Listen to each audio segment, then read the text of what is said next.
nze neewuunya abantu nga bapromota basajja nno bakulu balina amagezi enaku zino bagazikawa simanyi nti bakyatambula nago entegeera yakyukamu yamunguba ennaku zino no omanyi lwaki scenario zibaddewo nemanyi nti emitwe gyabwe kyaka giriko akawugi nojja n'ogamba nti alien skin tumuwere emyezi 6 ntakolaki nga tayimba naye ate mulekewo Palaso yagenze mu maka g'omuntu n'amajambiya n'amafumu n'embazzi ye ng'ayimba kati ensonga kino kiwawaza nnyo ki amatwe kyaba alien skin naye nga kibaddewo kuva dda kibuuze nga Bebe Cool kibuuze wa Chameleone kibuuze wa Bobby Wine okitegeera so mu mbeera eyo gye tulaba tewali kipya bibaddewo era buli kimu kitabadde kitambula nga bwekikola ki nga bwe kyali luli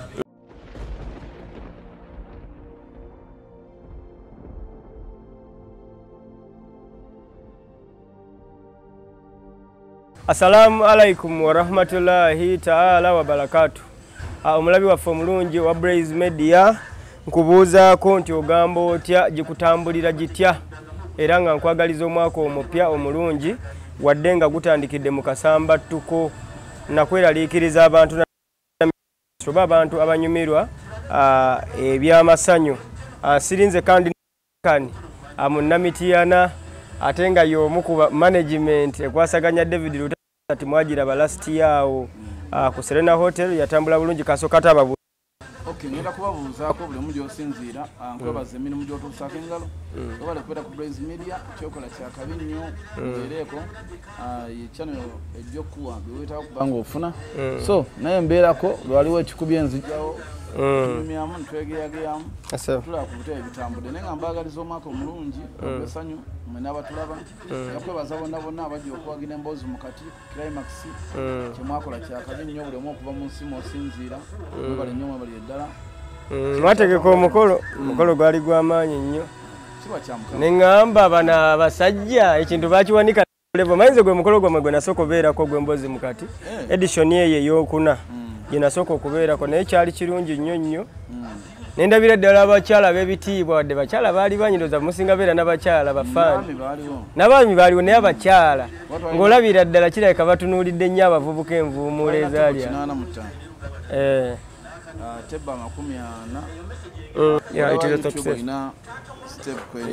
kituufu erina step kweri waba nga abantu bwe bati batuula ne banoonya kyekiri ku YouTube ekipya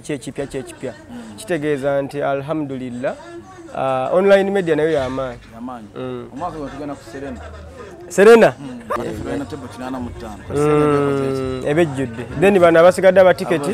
ne bafuna we batuula mukiteke ku Serena ate kati twagala abeere mu VIP so omwaka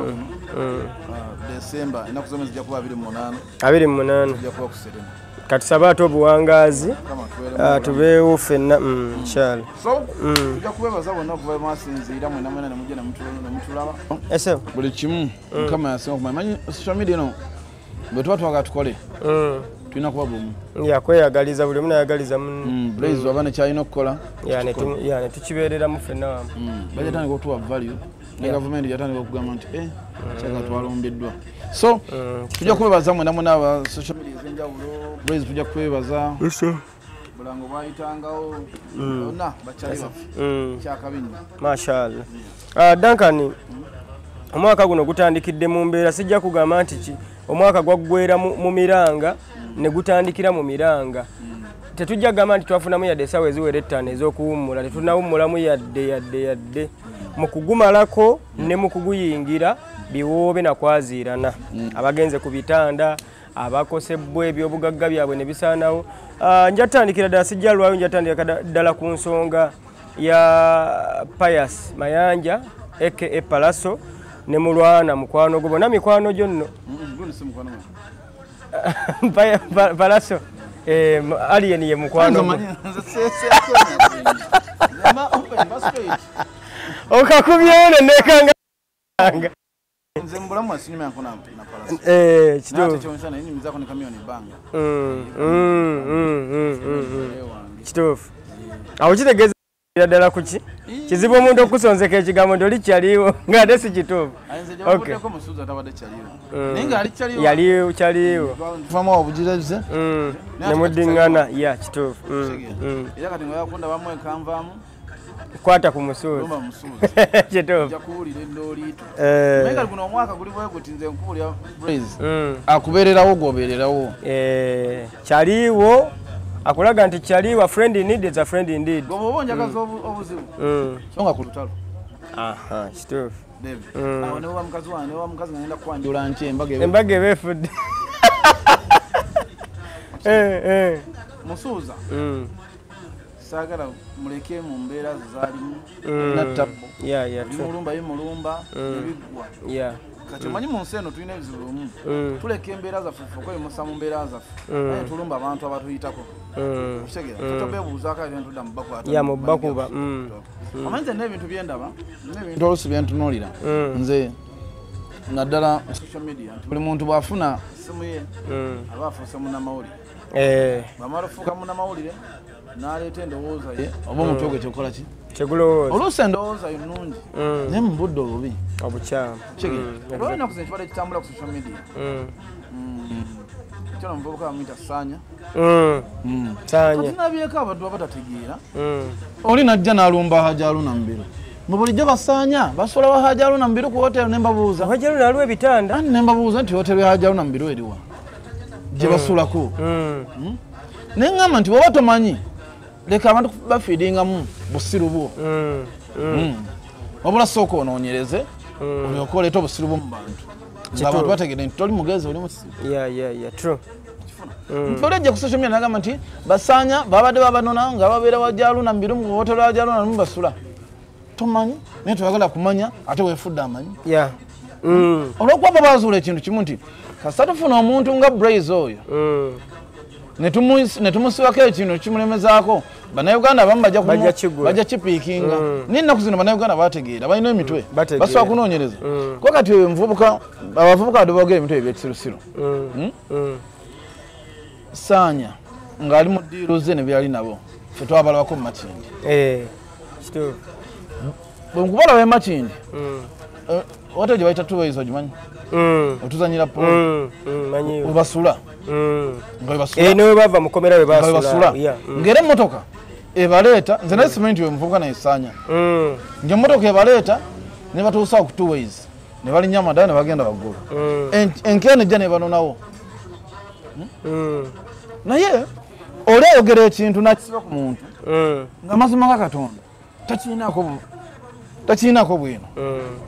nti ffe buuza ffe ababeera mu Makindi kuba Saanya we yasulanga ng'akyali mu ddiiru ze oba zaakutuka oba zaagana okutuka yamanyi yali Makindi mu Makindi eyo nasi ya Hajji Haruna Mubiru si buli kizimbe kyosangamu ekyakabimbu kya Hajji Haruna Mubiru mu Makindi Hajji Haruna Mubiru ayinawo kapaati ka restaurant kokka naye oli atula mu kamera n'agyeyimirizaamu n'agamba Hajji Haruna Mubiru yabadde ali mu ddiiru ne basaanya n'omuntu n'olira omutwe gwe nga munafu endowooza ye munafu nga naye ayinaye bakutta obujega nze mbagamba nti Saanya badde asula ku Tuways era we baasula ne lwe baava mu kkomera we baasula eyo Tuways Saanya badde babaleetawo ku makya ekiro ne beebaka ne babanona ng'emmotoka ze zibanona nze naye simanyi yana Saanya kyaliwo yaŋŋamba nti oyo Saanya musayi gwa Bobi naye twawalanganya ekintu kye bayita okwonoona bizinensi z'abantu olw'okuba ffe tulina bye tuyisaawo okitegeera Hajji Haruna talina musango ate guliwo atalina gwe yali agize naawe oluusi ebiseera ebisinga tatera nakubeera tabeera omusajja yeeberera erigundi kabowa ku restaurant ye yayicandeba naye osanga oli atudde Katonda amuwadde omukisa afunye essimu ayinako ne data wifi n'asindika naye omuntu g'owaayiriza alina abaana oluusi ne mu bantu baganda bo bewaleka eno oluusi ayinawo bakozesa mpulira naye gwe olw'okuba oyagala likes ne following nodda ku kintu kimu n'olimba naye nze mmanyi ekintu kimu akaseera k'okulimba katuuka ne kavaawo ne kaggwawo nze ebiseera ebisinga lwaki njanya otambulira ku mazima njanya nenkya ne bw'olinsanga ongambye naye ddaka nti kiki bayogera kituufu naye nze bwenkera ku makya ne nkulimba nti Saanya badde basula waliwo Hajji Haruna badde basula mu masepiki nga n'abakozi bennyini tebasulawo bade basula amasepiki na ku mmeeza so nina ebintu oluusi mu Uganda muno abantu beetaaga kale ebintu biwuliriza nibawo ebintu ebituufu obulesika bampaane nakwagala views nze nalabako omuntu omu yasinga okuwaayiriza ku social media kuno asobola okujja nakusimbako ekigambo naye nakweza abadde mu misinde nga naye bamutwala bamuwaayiriza buli kimu ne bamuwaayiriza naye nawuliriza okuwaayiriza wekuluma era nze nga musanga nnyo kulayivuze nga ataddeko n'ogamba laba noono kino kibayita okuwaayiriza leero tujja kuwaayiriza omuntu fine ensi kuwa amaaso kuwa ne platform oli omuntu abeeraawo oluusi waliwo omuntu ekyawa kyawamukube babeko kyamutuusako oluusi ono ne bizinensi ye naye manya ekintu kimu nawe waliwo obudde bw'obisasulira mukama katonda tali yanguzi omanyi tukola ebintu bino tujjuke mune katonda gyali ojja okuba olowooza tolina essomi olina buli kimu omanye nti buli kimu ekyo kiri mu ngalo katonda teyeerabira era kusasula lazima so kanize kinasigaza kiri ekintu kimu naddala guno omwaka gwennyingiddemu nsaba mukama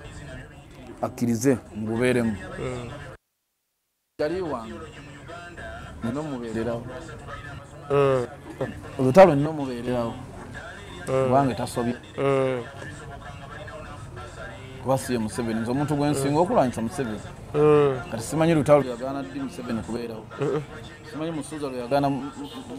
Museveni kuba ku bukulembeze kitegeeza simanyi Hajjawuna bwe yagaana Museveni kuba ku bukulembeze kati ze byonna byonna music manyi nze nagamba ekintu kimu nze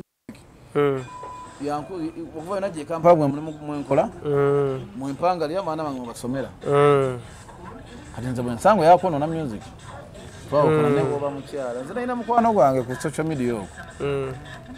nga nno mukwano gwa yali muwala nnyo nno naye mubisaba by'okuvuma lutalo awo namuga naye lutalo ovuma yakukola ki mbuuza yakola saddamu mukubya tedwaddamu kuba nsako meseji esimuddamu naye nga twali bamukwano nnyo nga bw'otuulya lwaki nti nze nja nnyo ntambulye mu kintu nga mutaŋŋambe nti wayo nono ekintu kyange mu bulimba nja nkugamba ekintu muganda we nga nkigamba mu butofu bwakyo si kusala kigambo kyenva olaba nze sibuukira mboozi gye nsanze ku tiktok kuba ku tiktok buli omu atema mukyayagala kati nze njagala nnyo emboozi ng'evidde ddala ku source nfuna so nze Kenzo mumuleke mu bulamu bwe lutalo asigale mu bulamu papa Mesa akimuleke musajja wattu byakoze abikoze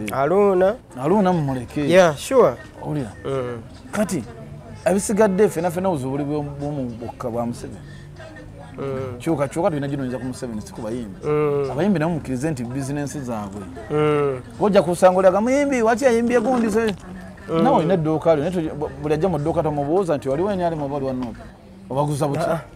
ogulizaamu mu abo ab'enaale noolina wajja n'olugoye ng'alwambadde oba olina omuguza okitegeera so nze ngamba ekintu kimu nze buli muyimbi naye nga abantu bangi bakola ebintu bingi wala sona tajja kwawula kitegeera webbala tayawula lwaki oyagala muyimbi ayawule so ekyanzikiza kiri ekintu kimu nti obudde bw'okukyusa ensi bubeerawo naye tebuba ku muntu jasi buba budde bino byonna ebyokwekyawa ntwekyawa n'olumbooli tebinagatta ku ggwanga kwanza praise oyinza okuba ntuwagira ebibiina byanjawulo naye bwetuuka mu bulamu bwa bulijjo wano mukweyamba nkwatyako wano nkwasaako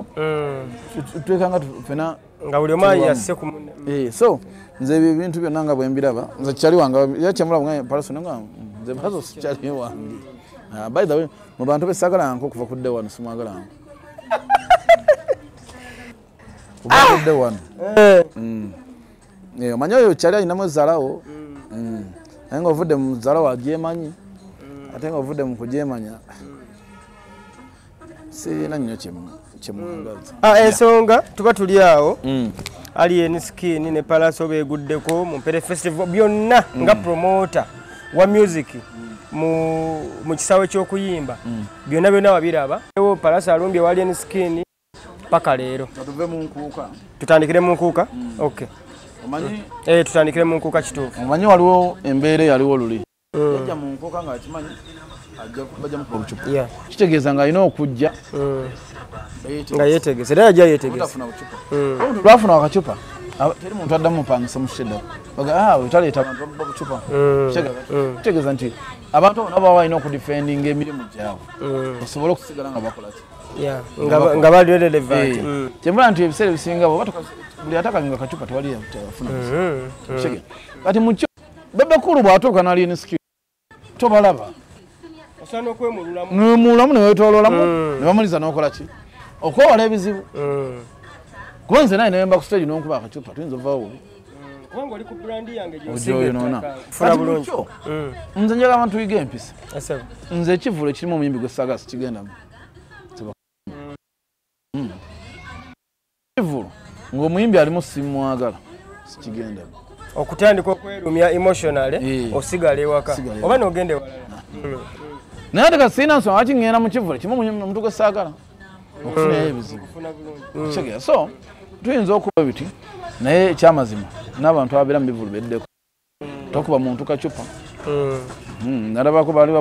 bakubyani mu lubiri bali batandise bukanyugira mayinja mukulu abe mukibi najja n'abagamba bannaayo nedda ewusa empisa oli mukasuka bucu kati gwokuba obucupa yolowooza ayinza kudizaki nfuna kati so waliwo ebintu ebirina otutereeramu mu sho ebintu bino mu kutereeramu tulyoke tumanye ekituufu kyeki nti nze siwagira aliyeni kuba bantu oba bakuba aliyeni esumulako nga bakuba naye abantu batambula nabo era singa nze ndi wa polisi singa nabakutedda buli gwe nabi mu kavidiyo nga yakubye omuntu yandibadde asibiddwa yasibiddwa dda ondi kusadi aliyeni nti buli muntu yenna yenna eyandirabiddwako ng'okubye omuntu akacupa ng'okuba omuntu awo mu bantu abali mu nkuuka singa kati ali kibuye nga bali kibuye babasibye olw'okuba gwe singa eri kavidiyo kajja ne balaga nti ono ye Blaze kibuye okitega kuba nze ebintu by'okulwana nze omu ku bakufunako ne ku bikonde ku siriki edda ng'abakamiliyoni balwana oyinza okuba itonaa kujja mu ndoyo okitega naye ng'ekinjagaza abantu abo enkuba yaabwe yali ya street nti baboyini yategeranga butegeezi nti Bebe Cool ali mu siriki n'ayiwa emmotoka z'abayaayi mugenda okufuluma siriki kati ebikonde byabangamu n'alumanya ne saalumanya naye gwe omugezi walabanga ng'eŋŋumi etandise tova mu siriki osigala eyo bukyabukye naye ng'oliwa eŋŋumi ejja kukwata eŋŋumi yaabwe yo yalinga ya street nga tebalina we balumba muntu era gwe mwemwesimatula kuba otwepaba oba owonye okikwata nga bakulinda oluki olulala nti eŋŋumi ya street buli omu aba asobola ogyewala naddala ffe abatalina mu maanyi nti bwolaba eŋŋumi etandise wano onoonya woyita naye eŋŋumi y'omu kisaakaate tolina bwogikolaki twalyamu bannaalumanya ne basaalumanya so yensonga kyo nga nti eŋŋumi mbi era nze alien sikkiriziganya na kyabantu be kulwanira mu sho wakati bw'oba olina gw'olinze nti oba olinze palaso kati kangereze mu mpere festive bw'oba olinze palaso va mu mpere festive emmotoka ya palaso ogende mu maaso mu kkubo mu mukiike ntekero road bloke andikirawo awo tujja bawo obudde buli kimu kitamulenga bekikolaki naye gwe bw'ova eri na bakyalibo ne mujja mu bantu emitwalo ebiri emitwalo esatu mulwaniremu bamukola nsoko bw'ofuna abadde akuba akacupa ye mugye eyo muleeta abonerezebwe naye buno tuba nti tuli mu shonga ezo mugendemu bannaalumanya basaalumanya jukembamu abaana abato bingi ebizibu ebinsobola okuba nga biva muki mu mbeera eyo so mu ngeri eyo nze ngamba nti alien n'eggaaliyo musooke mwebuuliriremu mumanye wantu ki awatuufu awo okulwanira ffe ne mujja ne mulwanira wano emakinde ku street tetulina buzibu emmotoka zetu ziyimiriza ne zetu ziyimiriza. Embeera yabeerangawo eggaali n'owulira nti n'eggaali ya Fiki Gaza ne Alien beekutte beesanze Makindi eyo beekuli nga tewali akosebwa. Nga bo beeko. Okuba ekifaananyi kifaanaganako ng'ekyo. Kiba fine. Kyekiki enkunyumiza ne kugamba nti bwe wasanga DJ Michael ne Chameleone eri ku series oba ku dancers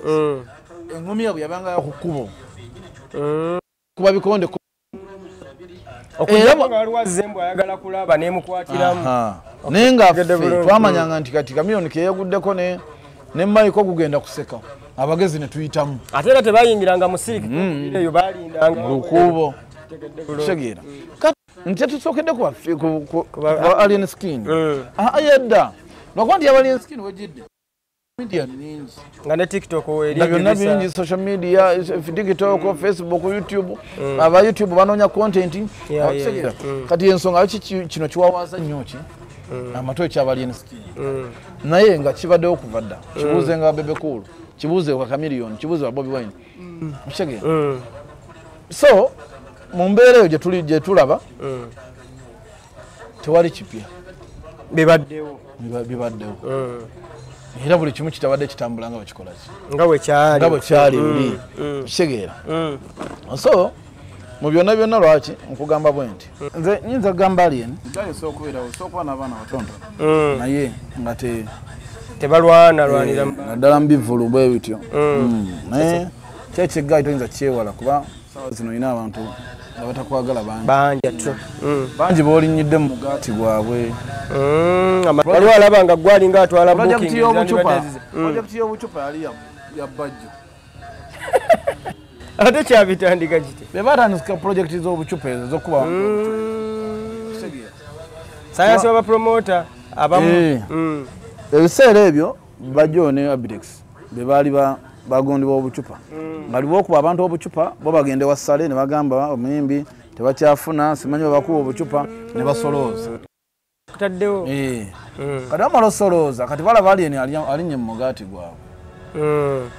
bagiddewo abakuwaki ab'obucupa kitegeera ekyo kyeŋŋamba Alien nti gweolina ba enemy bangi kuli bapromota bo tebakwagala n'abayimbi abamu bapromota abanene abayimbi bo abakwagala batono okitegeera kati bizibu bingi byekyalina osanga mu bulamu okitegeera nti wegedde nti ebizibu bingi byalina osanga nze neewuunya abantu nga bapromota basajja nno bakulu balina amagezi enaku zino bagazikawa simanyi tebakyatambula nago entegeera yakyukamu yamungube enaku zino kuba no omanyi lwaki scenario zibaddewo nemanya nti mitwe gyabwe kyakagiriko akawugi nojja n'ogamba nti Alien Skin tumuwere emyezi 6 ntakolaki atayimba naye ate mulekewo Palaso yagenze mu maka g'omuntu n'amajambiya n'amafumu n'embazzi ye ng'ayimba kati obalina amagezi nga bategeewo natungidde omukulu gwe bayita Abidex ng'ayogera ebintu nga bino naye gadde mubuuza omusango gwa Freedom State gwaggwerawa gwafiiramu abantu guno ogwa musibisi gwafiiramu abantu bamwenda tumbuuza gwaggwerawa kati mu bantu abandi bayita boogera ku music industry wa Uganda bano abayita big promoter tebandiyogedde kintu n'eki kuba be basinga obufu be basinga obutaagaliza music industry be basinga okubanga boonoonya music industry ate be batajagalirawo ddala bano bapromota abanene project ya government gye batondawo okusuula music industry nkiddamu ndowooza abatuwuliza amagezi gazi simanyi mulimu abenkyukakyuka temuli n'ogu abasatu simanyi bayita big promoter abanene tewali wankyukakyuka n'ogu era oyitakera nkupakyanabenimbikanagabanda atenze kenzini kubanga Abidex bookera ku makya gwe yapangisa Alien Skin n'opangisa n'abalala ne Bebe Cool abalala tebaliwo wategeera nti bano balina ki amaanyi bagenda okusikira abantu kati ate oli ku TV mukoze ne press conference mumaze okukola press conference mbu Alien emyezi 6 nga tayimba ogenda okulisa abaana be oba gogenda okulabira gwe bakola ebikolwa bya Freedom City ani ababanning obutaddamu kutegeka nakati bategeka Abidex yani batakyateka ndongo Kampala Uganda Abitex yandibaddeyo omu ku bantu abatateekeka ndongo wano. Ayogedde ku musango ogwo. Kuba sinalaba tetundaba natubula gwagwa gutya. Ali ku alien. Omaliriza ekyo. Immwe nga beeyita wa promoter. Kale bali balwana ne balwana mbivulu. Kati atono yajje wali ne skin ne jambia ne nsululu ne mbazi ne bayasase mmotoka zonna endabirwamu. Lwaki simuli amusole mugamba naye akwata. Kubanga naye muyimbi. Lwaki mubayimbi tulinamu abaana n'ebyana. Bwe bamala ne bawandiikira omukulu email. Genocide. Omugamba kizula ntuddemu yali nti mumuzeemu emyezi 6 manya ali ne skin oyo mubi nnyo muntu mubi nnyo asinga fuddi. Email bagisindika nga ya muntu atya. Kumbe sale naye obongo bukola ki? Bukola. Nakubira lagadi. Lagadi naye una lagadi na mwa version eyokumeka. Eyokubira amugana naye bono. Zene nsululwa zene jambia zene ne mitayimbwa n'amafuta. Babadde bagenda kuma kulenjo. Ne bajja ne bono n'ebintu. Emisana taking ne kamera kati bili byali ne skin tugamba bana bali ne skin bakubye eki ne wano tugamba nti palaso kuba twalabye nyumba za alien mwasula kimuna tugamba kuba twamulabye video za mukutte nga ali ku nyumba yali ne skin akola ki akuba kati tabano omanyi ba promoter abantu toloza nti ekyo bakikozerwa akwagala project olwo sente zo tulina okujja wa Genocide ba promoter kati jukira tubadde n'ebiwayi bimeka tubadde n'ekiwayi nze president wange ya Abitex ng'ate abala president wabwe yebbalamu kati jeno n'abagamba mufuuke ekintu kimu mujje mulyoke mufune sente zaaki kati byambala ne baagana okukkaanya kino bwe kyazze ne bagala twekubire ku kino tekigenda okukola mubi gotoloza nti kino bakikoze olwakusanyuka balina ettooke libabala ewajje nokumulaga nti ffe twegasse katulaze tutandikidde kwali nalabye balamu ayisamu eddoboozi lyerimu ekyababeesezza awamu si kuba nti music industry bajagaliza naye tebajagaliza tebeegasse mu bagala music industry owafa ku bantu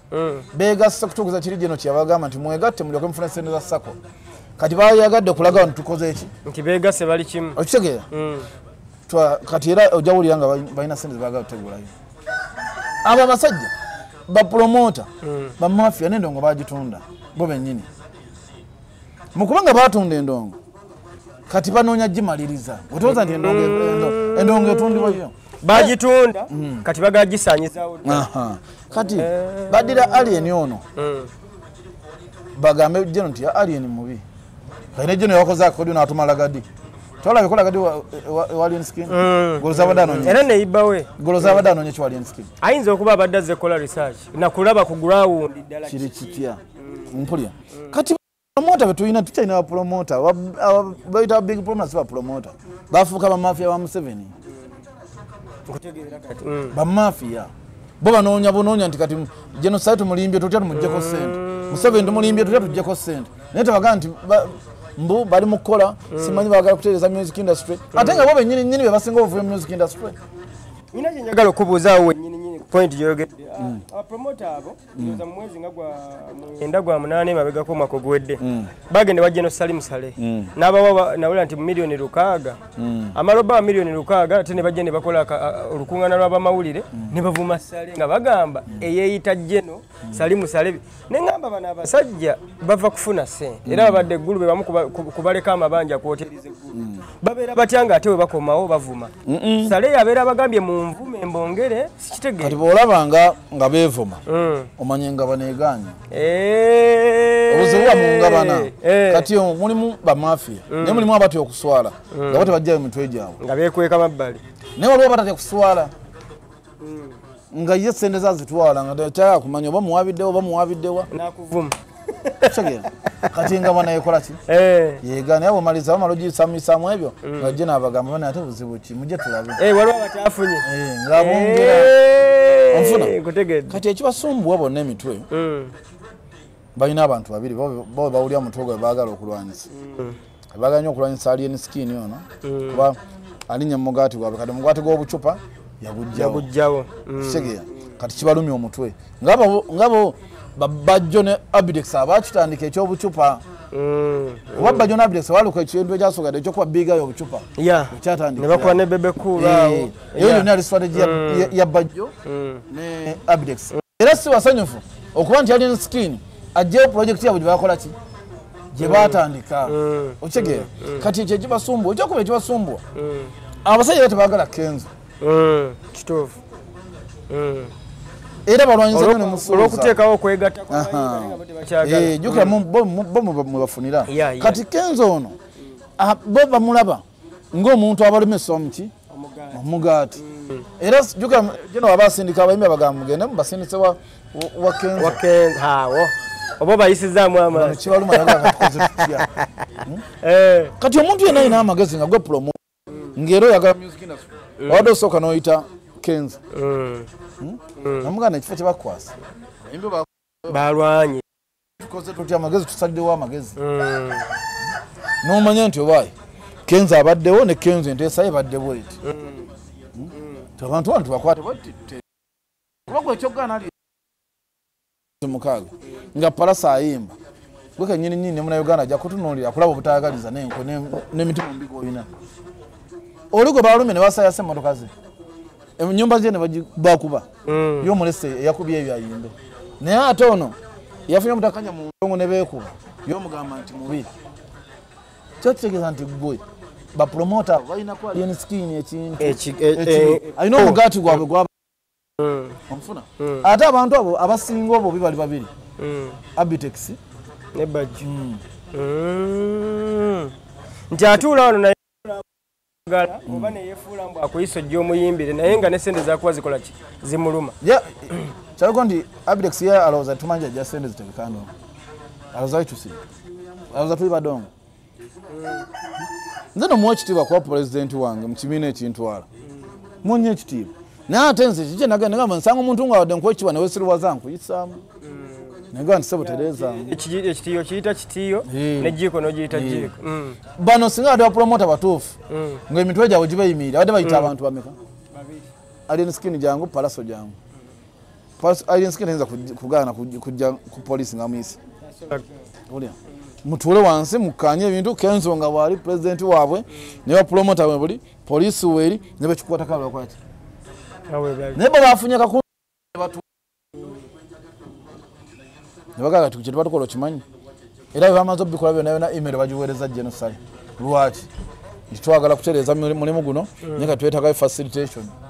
Genocide yagamba ki yabasuddemu lagadi ate omanyi lagadi etanywa guteese yabasuddemu lagadi yagambye lagadi sooka obimaliriza ebyo ate wena kibayinza kukola nga lagadi agaanye kyebakulimba era lyeni mugambe afule nnyo lagadi mukwano gwe bino biba biyenje nga lagadi agode mubano boogere bano babajjo ba Abidex babiyenje babbalunywa batumye balunywa nitwe bakatongole otekedde endongo emyaka 3 mwenji naye oli mukwano omuntu amaze emyaka egi mundongo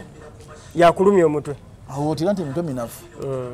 nkufuna bulungi era mwena sente zemutegesa tumanyi gye ziva si zammwe za mu nsawo naye mulimu tusumbuwa nze ekyokugaana alien okuyimba sikiinaako buzibu naye nga babaganye bameka babiri n'oli nze njagala baba onenya alien nenyerako ne Palaso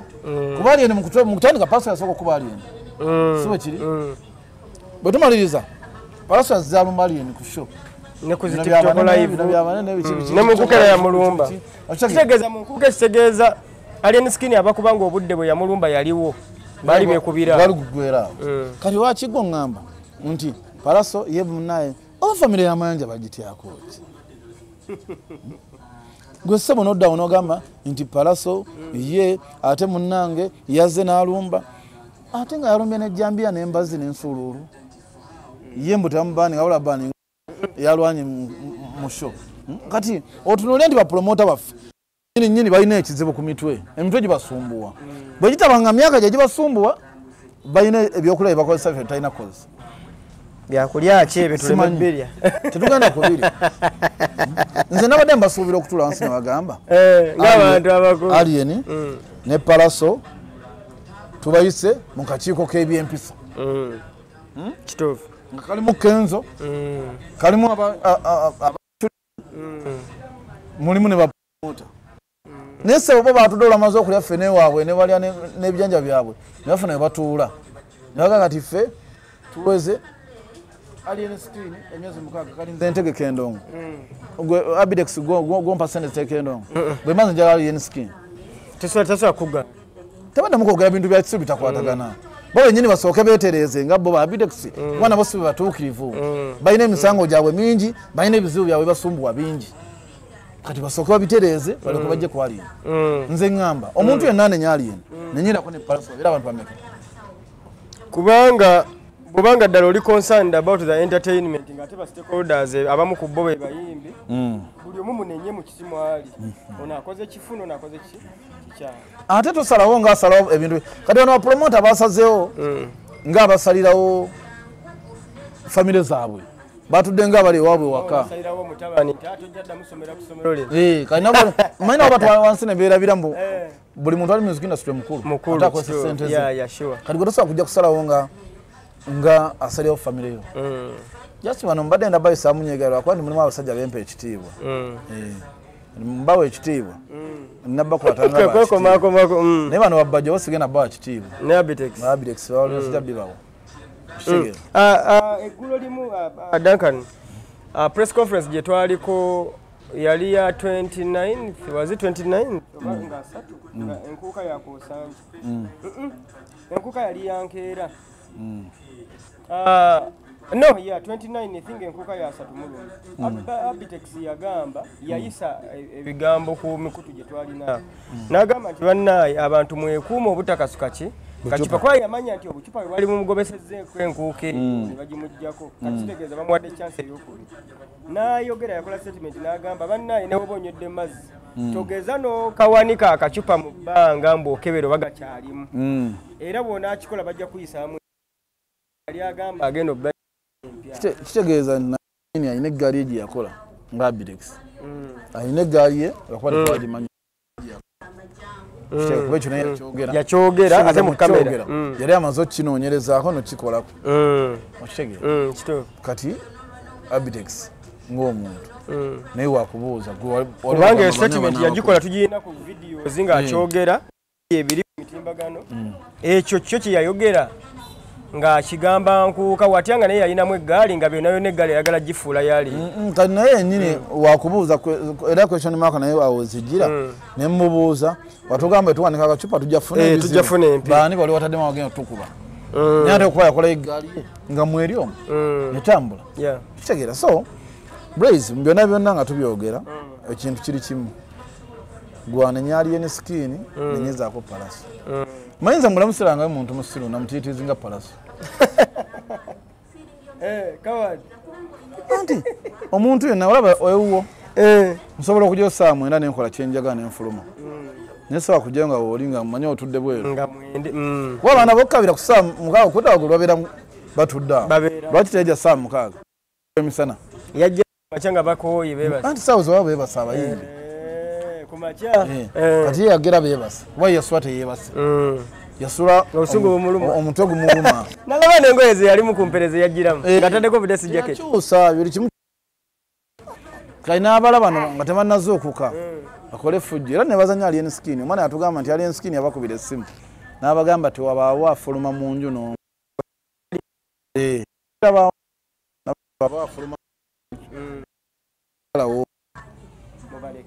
mubaleke bakole bakola bagende bwemufuluma ntuba tugenda kuttirawo abantu kitegeera kuba alina nokyaliwe gwe yali akubira ow'eggaali amuweereza eggaali namugana naye gireke tuyinza okuttirawo abantu ati tukyalinayo emisango gyaffe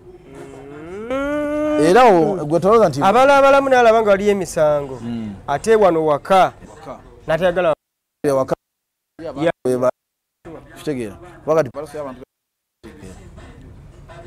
kitegeera aleeta bantu kali kaba kabu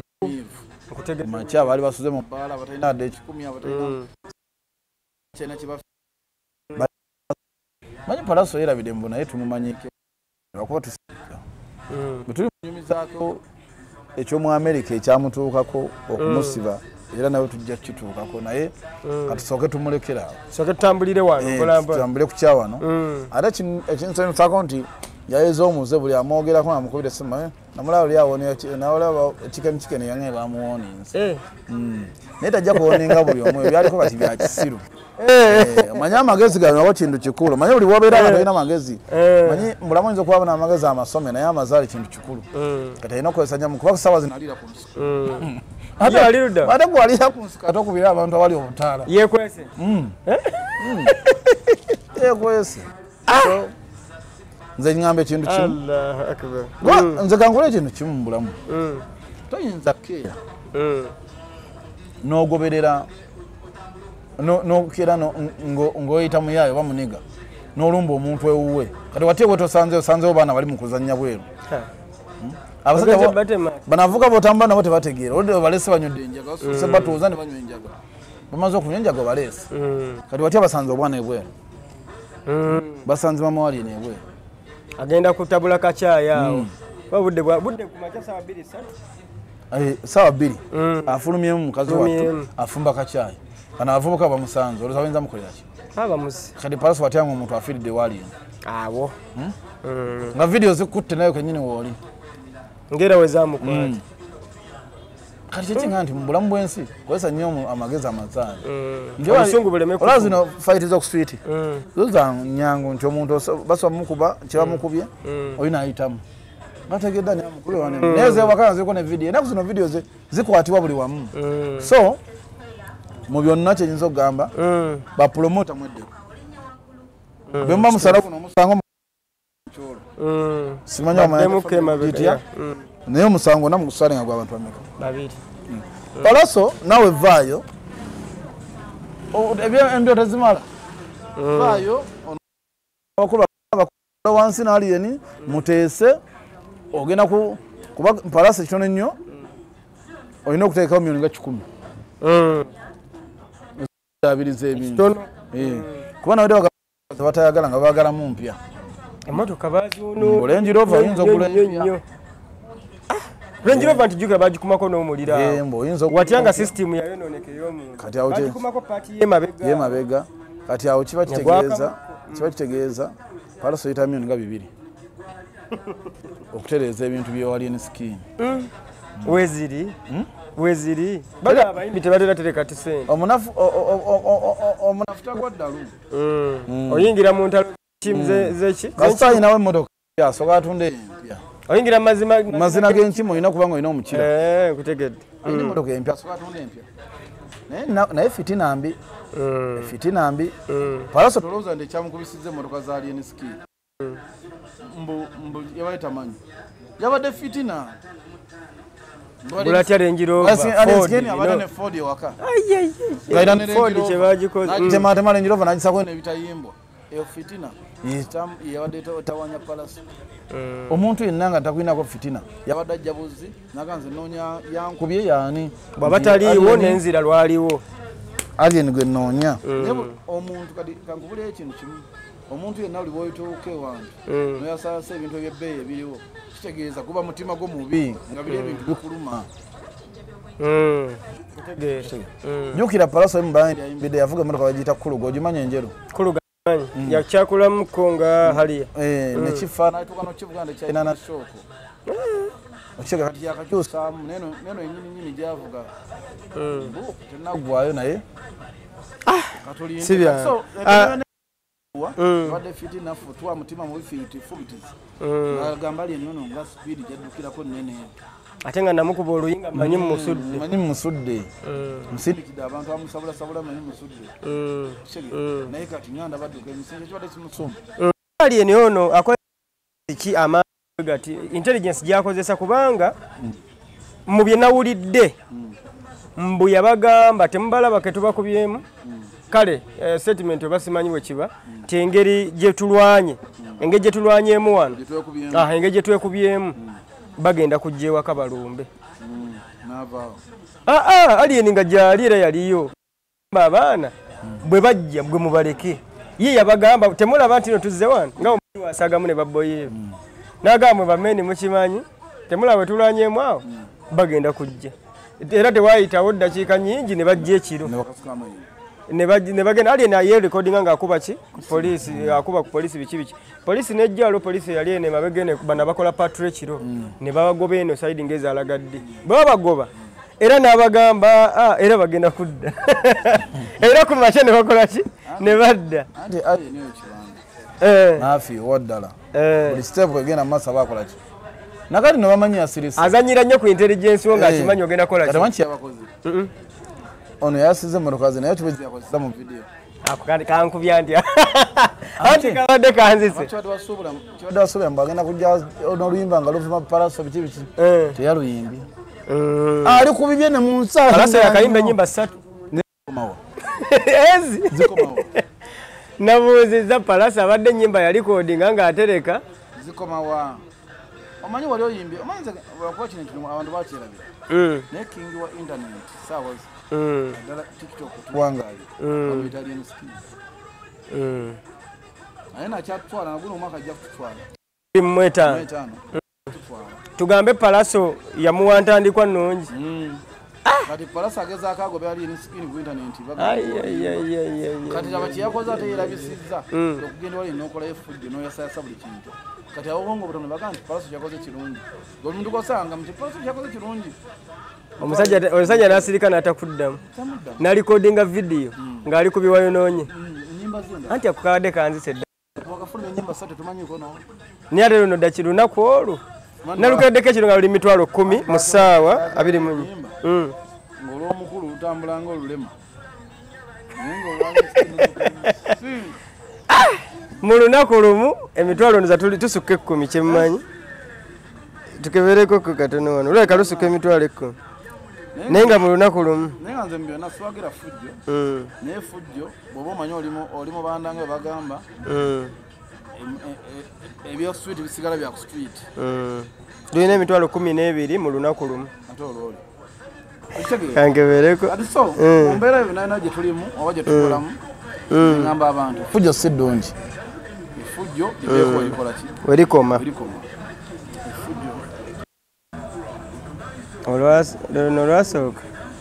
luno olwasooka mu nnaku 4 luyina zino olwazzeeko 2 nyimba ze 3 ziri ezoba nti anywamu wizo wakabi wizo muntu mulungi baana baawo nina sitole kati yinza gituwa bulungi nawulirako nti entalo ezabeerangawo good life kiwizo kyazibeeranga bbali era entalo zaali nnyo ku rediyo oyo rediyo wakabulimu ng'alumbira ddala yali wakabulimu awantu awo wizo alikaawo nnyo naye nga ate tekitegeeza nti tanyiiga naye bw'anyiiga amanyi okusaagamu n'aleeta olwa n'apositinga ng'alinga ng'asaaga naye ng'alaga kyamulumye naye n'akikomya awo kikyawangalayokko ate ali kiyamumya gondo anti eyo ye wiini esinga awo kiba kiganya yandibadde nyumanyi emboozi eyo ngaali amuzzeemu oba naye n'ayimbayo ne teyamuzeemu kiyazeemeo n'ayimba bintu bye birala alieni alimba yandimuwaddeko bambi kwa ndaba Bebe Cool ne Bobi Wine beyagaliza ngo navuma ono navuze picho naimba yaganye unamuweyo ko transformer wakyo omuntu nakuyimbira ennyimba 3 yayimbye oluyimba luli ku birala natidde nenze nja kusema ngamba nti Kenzo ita abaana bano ya ali ne palaso bo bisogo de basobola ndo ko ina kasajja ya sure ali ni mukwano gwe kati abo go gendo okwogera nabo nga toli bias nga bano ba promoter bogeremu nga abantu abakulu nga abayimbi abawamu n'ekibiina kye the federation kiwa omulimu ya sure tugereko ku machana tugamba kye kyakatalian skin palaso so nze kinzo kugamba ne bana abalaba promoter abo bali mu kunoonya ssente baveeko naye tereza music industry okay Duncan mpazi zikonga waliwo ensonga endala mpozi n'okwongera okuddamu okkaatiriza ng'omaliriza waliwo ayinza okuba nga wakyogereddeko abadde atadduse kutabula mu nva nga kati akomyewo ddamu okkaatiriza ensonga ya Jaaluuna. Simanyi lwaki omusajja bamujjonkera nga talina buzibu talina gwayita genda eri wooteeri wooteeri eyaniriza buli muntu waddemba okujja nakolawo mu miitingi ye. Nagambye social media eno kuliko abantu omuntu afuna essimu ye abalowooza mugezi buli akwata essimu nasaako ddati. Mayinza lwaki neewala nnyo okukola interview saagala kwokya lwaki enjogedde wa Blaze kiba wa Blaze naye abantu bano buli bakwata essimu anoonya ki kyenjogedde ku bantu fune views nawakula entalo. Nagamba nti Basanya basula ku hoteri ya Janambiro Ajanambiro goyinza okumpa hoteri ya Janambiro tewaliiwo efawo makindi Basanya muga twabalabanga basula ku two ways ngere emmotoka ebaleeta ekiro ne beebaka ne banona. Kimanyi ne ku two ways bw'okebera ebbanga lye baasulawo era lisiiti ziraga kati mu kyo obali baleme kwogeranga olw'okuba yakutta linnya lya muntu oba oyagala bampaane oba oyagala ki Ajawuna talina kifo kisulamu bantu makindi ffe Ssaanya twamulabanga ne banne nga basula ku two ways gwatamanyi two ways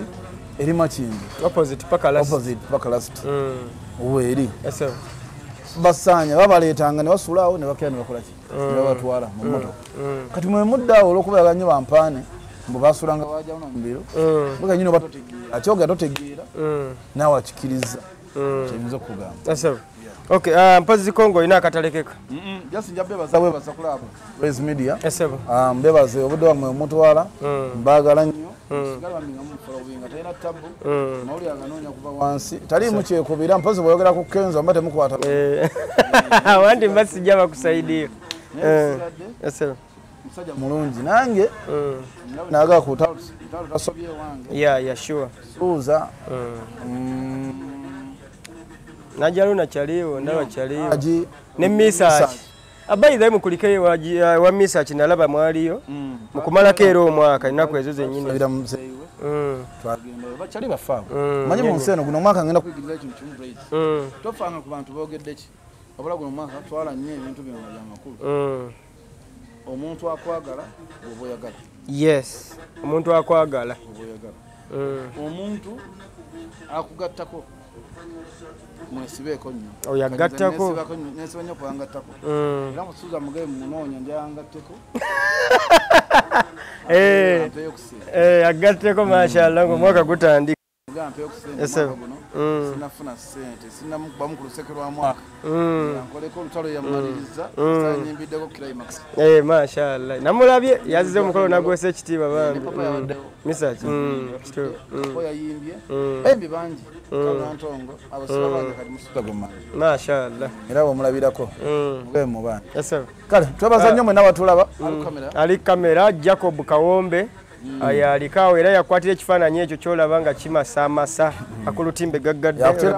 soko mu kifaananyi akitabulirawo wennyini ffe tujjayo tuteekayo buteeseeri naye nga webala omulimu alhamdulillah nawe weebale Duncan mukama akuteeremu ebigambo bye mwogera mutuula mu mboozi mukati awo ne muyisaamu ne muwabula waliwo abeerawo ng'awaba n'atereera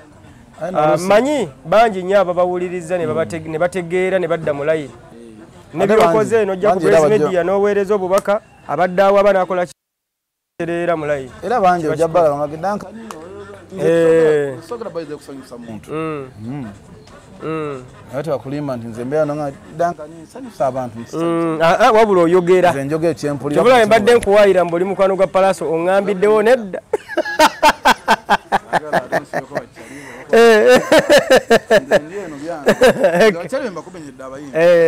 Misaki alisooka Lutalo Kenzo Misaki Ajaaluuna Mubiru ne Kalona Ntongo mashallah ne kapo ne Haji ne Ajaaluuna anti abo nabe ngamba bangattako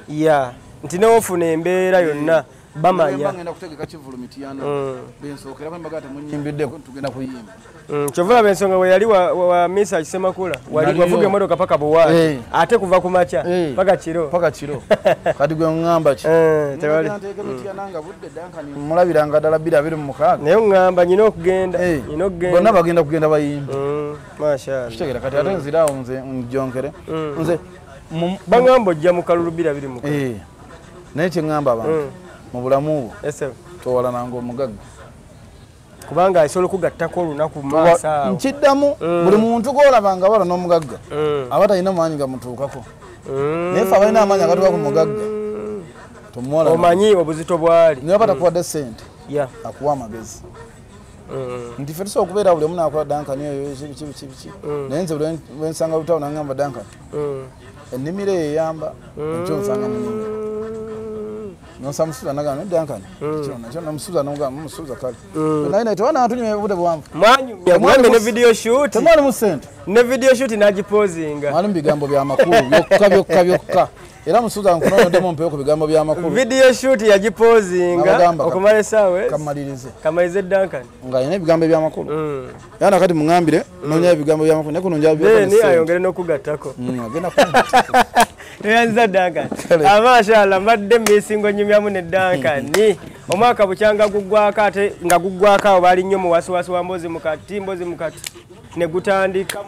munoonya alien skin jangu omwogereko alhamdulillah tumufunye ate tujja kuddamu tumunoonye ndowooza weekend awo oba ebigendo obanga bitambula ono y'omu ku bentuuza wano ngera wentuuzaako abala naye ne ŋŋamba nze gwentuuza wano manya nti ayina ensonga yensonga lwaki sinoonya buli omu naddala ba analyst bwe mandese analyst wano ku mukutu gwange tekiba kya bulijjo era teba interview ya bulijjo